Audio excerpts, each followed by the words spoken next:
Ano ba ang stop loss order at gaano ito ka-importante sa buhay ng isang trader? Alamin natin, this is Coach Miranda Minor.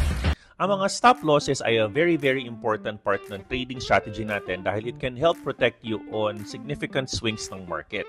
Ito rin ay nagpo-protect lalo na sa mga derivative traders to avoid getting liquidation.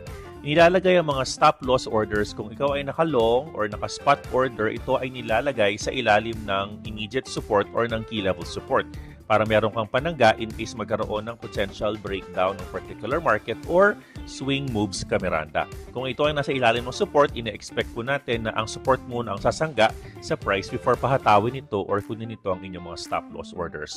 You need to be mindful that stop loss order is one of the risk management strategy na kailangan magkaroon ka any given day. Nilalagay mo ito sa inyong mga trades before nyo i-execute para mas maging maganda at komportable ang inyong trading style, mga kamiranda. More to come in this.